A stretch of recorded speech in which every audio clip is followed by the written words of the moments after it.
Whether downright hazardous or serving absolutely no purpose, I've come to realize a few items that really aren't worth getting when keeping Ackie monitors. These, right now, are my 5 top items that I don't think you should get when keeping Ackies. Let's get to it, guys. Hey guys, how's it going? You know, it's the beginning of a new year. I'll be completely bald. Yellow Ackie, Reptile. Hey guys, how's it going? Like I said, we're gonna be talking about 5 items. Yes, 5 items that I don't think you should be getting for your Ackie monitors.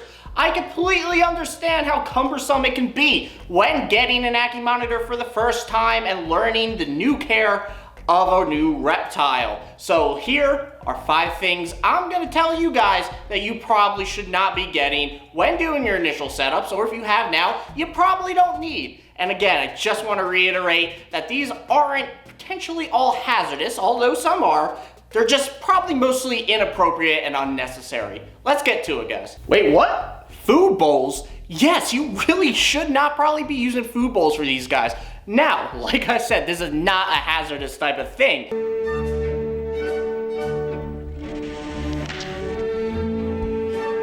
But they don't need some type of bowl to hold their food.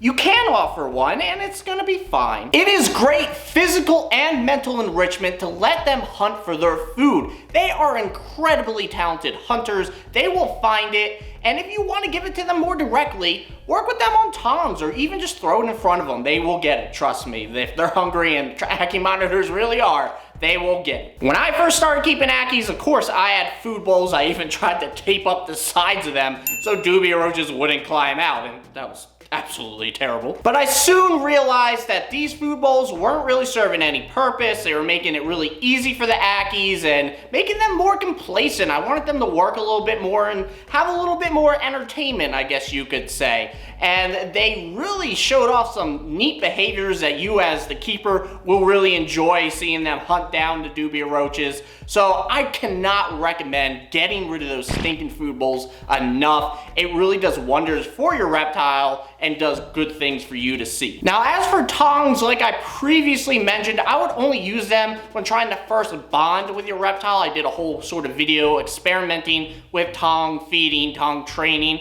so I'll plug that in the top right. But otherwise, you really want to let them hunt, and like I said, if you really want to ensure they're going to eat, throw it in front of them, let them grab one, down it, and then throw the next one in, and then eventually maybe the last couple you can have them hunt down.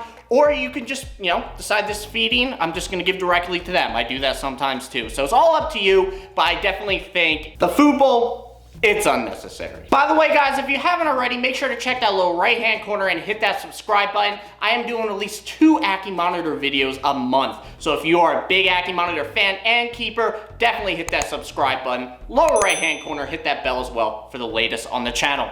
Thanks, guys. Remember all that emphasis in the beginning of the video I made on these not really being overly hazardous? Well, this one is, guys. This is one of the caveats, and that's a glass enclosure. Look, I know there are plenty of you out there that do glass enclosures, and I am not a big fan. Any of those typical ones I see at pet stores that you might be using for an Ackie, 75 gallon less, it usually is the ones I hear. I don't hear any more than 100 gallon, which, that's an improvement. I still kind of disagree, but if you have a properly sized, like 6x3x4 size enclosure for your Ackie that's all glass, that's much better than what I'm talking about here. But if you have something that's just typical at PetSmart, Petco, or just any of those Zoo Med Exoterra enclosures, it's not appropriate for your Ackie. I think at most it should be a temporary hold enclosure. Let's say you have an injured Ackie or something like that. I will use one of those for that purpose, or if one of my clutches hatch, I sometimes will use a 40 gallon for that too. Although even that is far from ideal in my eyes and something I feel like I can improve upon and will be improving upon, trust me. So what exactly are the do-nots of getting a glass enclosure? Why are they bad?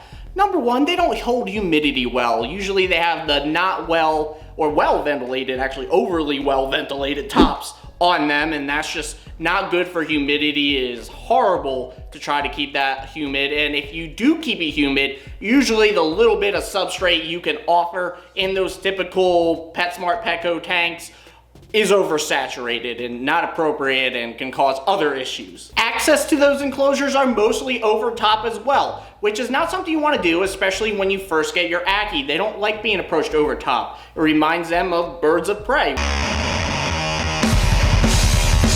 which if you're an Ackie, you really don't want to deal with or see. So the approach, the accessibility is not good. Usually it's not easy to put in proper UVB in there because it's either on top of some barrier that's kind of blocking some of that UV, or you can't really hang it inside. So there's that. I said, substrate not being deep enough.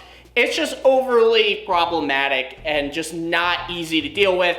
And I don't think you can really have a perfected, as best as we can in captivity, really, husbandry in those types of setups. Also, one last thing, remember, they don't really have much protection in an all glass enclosure. Yeah, you could kind of minimize that by putting up some type of background so it's not see-through, but there will be much more glass surfing. There will be potentially a more scared Ackie because of them being surrounded really by different things, different movements, and really not having as much security as they would in something like a PVC or wood enclosure. So at the end of the day, just go, like I said, with a wood or PVC enclosure. They're probably the best. I don't think you can really easily find a glass enclosure anyway with appropriate dimensions, which is the #1 problem I said off the bat. So there you go, that's number 4. And at number 3, we got fake plants. Now there isn't really anything potentially hazardous with fake plants. Ackies don't eat green, so they really shouldn't be trying to take a chomp out of those babies.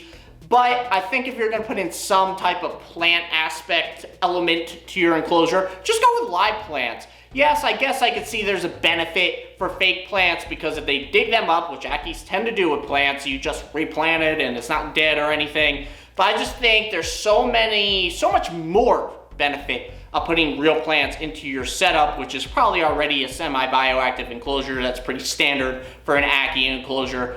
Just go with real plants. It's beneficial to complete that full bioactive setup, and if you can find the right way to plant them, get them rooted, get the right plants, they're not gonna dig them up. So here, this is maybe me nitpicking, but I think going with real plants is just a huge benefit over fake plants, so I would just skip that fake plant aspect, either don't include them at all, or go right to live plants. If you're looking for some cover and don't want to do real plants, you can easily accomplish that with just a lot of climbing wood. I like kind of just throwing some climbing wood in there if you have a whole bunch, or if you have some cork bark tubes or whatever. Just putting it in there, let it figure itself out in terms of placement. That acts as plenty of cover. You could also put in plenty of hides. They could be smaller, larger. They will figure their way into it. I'm actually experimenting a lot lately with some rocks, I guess you would say. I don't know if I'd say boulders, but rocks, and having them form little burrows in them and kind of encouraging that. And it's working out so far. So those are elements you can do to really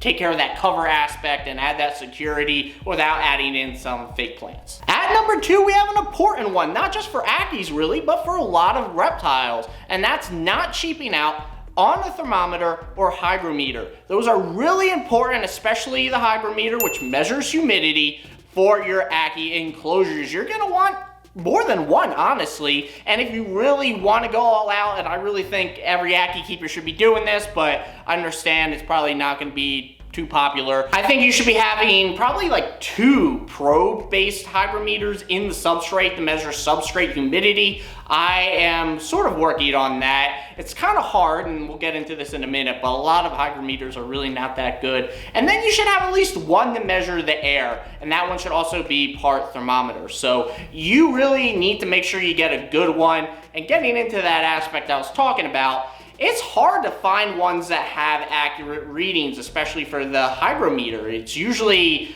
can be pretty well off even for expensive type hygrometers out there. So you really got to be cautious. Obviously those cheap Zoom Ed and Exoterra ones, they're no good. Don't even pay attention to those. Am I ugly?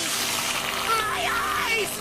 My eyes! I would really just kind of look at Amazon reviews, and maybe if there's videos or forum posts reptile related out there on good ones, look into those since it will be for that specific purpose. But there's always going to be some sort of a range, and I guarantee if someone gets the same one as you and they put theirs in yours, or even if you get two guys and you put them in the same spot in the same enclosure, you're probably going to get different readings by some degree. So that's what I'm talking about. It can be quite difficult, and that's why you really need to analyze it and study it, because if you misread the temperature, if you misread the humidity, that can lead to shedding issues, that can lead to burns, that can lead to respiratory issues. There's a lot of different avenues that can go. So you really want to keep track of that, especially if you are breeding or have a female, because they will lay infertile eggs like this girl did recently. I posted that on Instagram.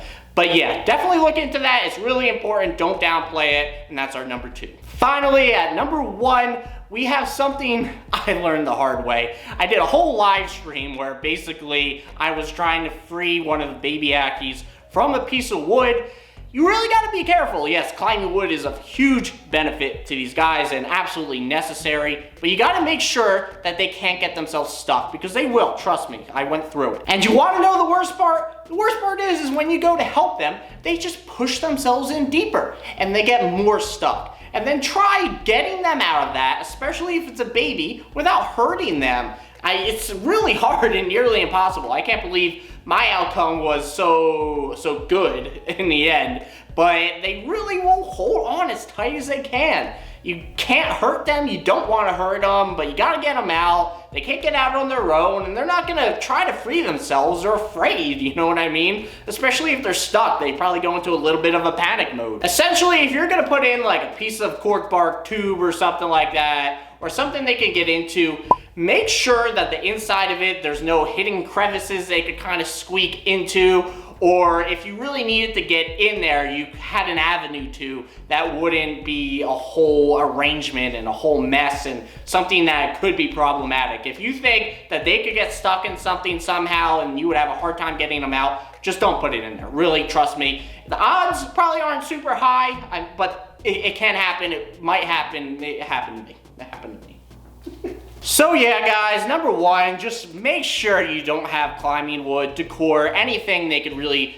jam their little bodies into. They can really, they're kind of like mice sometimes, I feel like, when they can squeeze through some of the weirdest, smallest little holes. It's mind-blowing sometimes to me, but just really double check that. That is something that I would be surprised if you already heard of. So I think that's a good number 1 and a good one to end on. Anyway, guys, let me know, of course, what you think, and if there are any other suggestions you personally would have if you keep Ackies that people should not get that is typically gotten or get.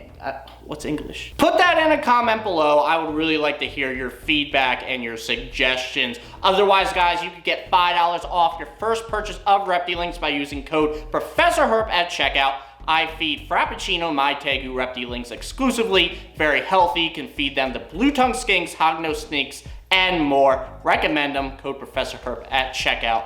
Otherwise, guys, I appreciate you tuning in. Leave a like, comment, and subscribe, and I will see you guys in the next video. Bye, everyone.